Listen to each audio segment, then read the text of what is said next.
అందరికీ షలోం. ఇప్పుడు టెబెట్ నెల గురించి మనం కొన్ని విషయాలు తెలుసుకుందాం.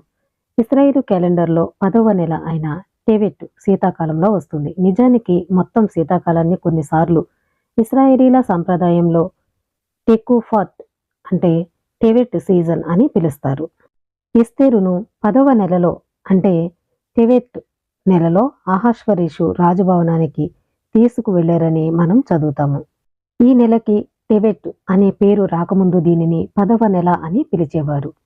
ఈ నెల ఇశ్రాయేలు చరిత్రలో ఒక ముఖ్యమైన సమయం. 10వ నెల 10వ తేదీ బాబిలోనియా రాజు నెబుకద్నెజరు అతను మరియు అతని మొత్తం సైన్యం యెరూషలేమునకు వ్యతిరేకంగా వచ్చి దానికి వ్యతిరేకంగా శిబిరం వేసి దాని చుట్టూ ముట్టడి వేసి యెరూషలేమును చుట్టుముట్టడం అనేది జరిగింది. ఈ నెలలో 10వ రోజు ఉపవాసం. మషియాకు కాలంలో 4 ఉపవాస దినాలు సంతోషం, ఆనందం మరియు మంచి పండుగలుగా మారతాయని జకర్యా వివరించడం మనకు తెలుసు.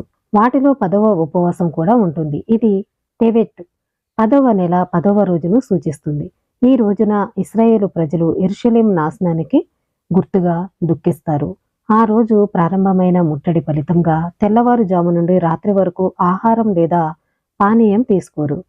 ఉపవాస ప్రార్థనలు చేయడం అనేది జరుగుతుంది. మరో 2 విషాద సంఘటనలు కూడా జరిగాయి. టెబెట్ 10 ఉపవాసం మరో 2 విషాద సంఘటనలను గుర్తు చేస్తుంది. టెబెట్ 8న ఈజిప్టుకు చెందిన టోలెమీ ఆదేశం మేరకు తోరాను గ్రీకులోకి అనువదించారు. ఇది ఇశ్రాయేలీల ఆధ్యాత్మిక క్షీణతను సూచిస్తుంది. తోరా ఇప్పుడు టోలెమీ గొప్ప గ్రంథాలయంలో మరొక జ్ఞాన పుస్తకంగా భావింపబడుతుంది.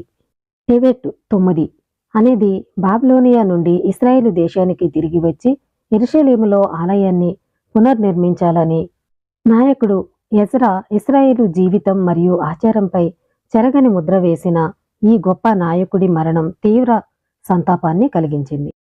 అయినప్పటికీ ఈ నెల దుఃఖంతో నిండిపోకూడదని 3 సంఘటనలకు ఒకే ఉపవాసం ప్రకటించారు.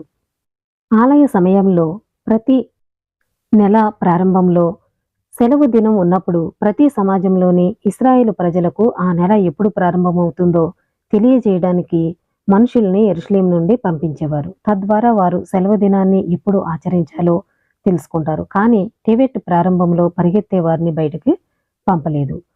ఒకరోజు ఉపవాసం రద్దు చేయబడుతుంది కాబట్టి ఆ సమయంలో అది తప్పనిసరి అని పరిగణించలేదు. టెబెట్ అనే పేరు బబులోను ప్రవాసంలో ఇశ్రాయేలు ప్రజలు స్వీకరించారు. దీని అర్థం మునిగిపోవడం అని నమ్ముతారు. ఈ సమయంలో